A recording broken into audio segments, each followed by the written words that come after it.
तबाही और बर्बादी के दहाने पर पहुंच चुके हैं।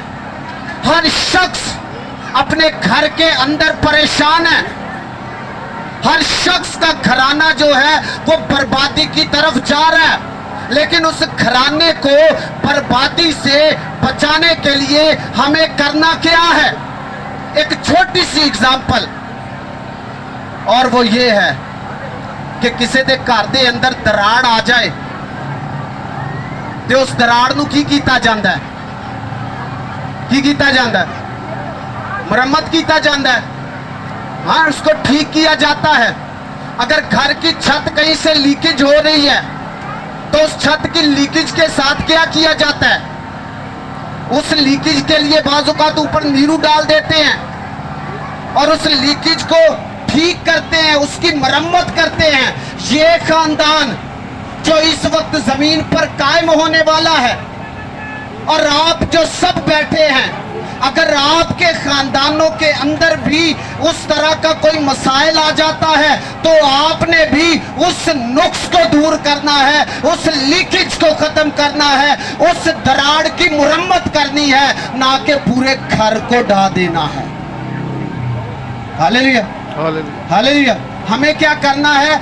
नुक्स की छानबीन करनी है, उसे फाइंड आउट करना है, और उसके बाद उस नुक्स को दूर करना है। तो आपका घर सलामत रहेगा, आपका इज़्दवाज सलामत रहेगा, आपका घराना बहाल रहेगा। लेकिन ये सब कब होगा? जब हम खुदावंद के खौफ के अंदर जिंदगी को बसर करेंगे।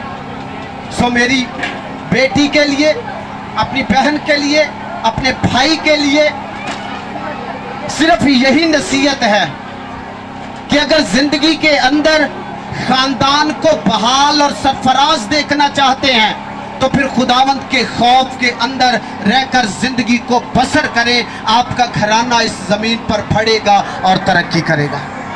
Hallelujah, hallelujah, hallelujah. अब ये बेटे और बेटी के लिए जहां पर नसीहत है, ये आप सबके लिए भी नसीहत है।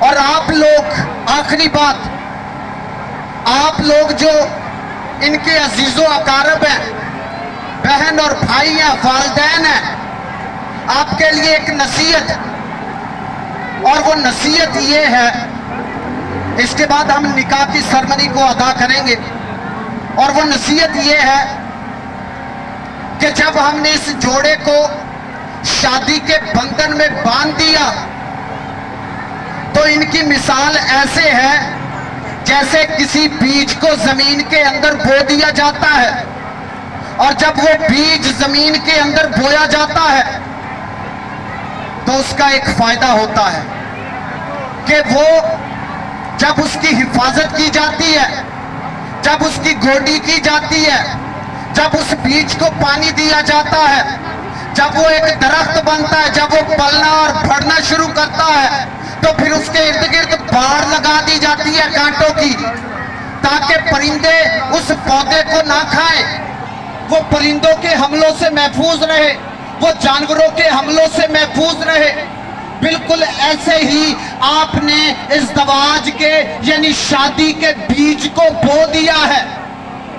अब अजीज होते हुए, रिश्तेदार होते हुए, बहन और भाई होते हुए, उस बाढ़ की तरह आपने इस मोहब्बत के, इस इज़्दवाज के बीज की हिफाजत करनी है, ताकि कोई भी दुश्मन इनके इज़्दवाज पर हमला करने ना पाए, इनके लिए खतरे का बायस ना ठहरे।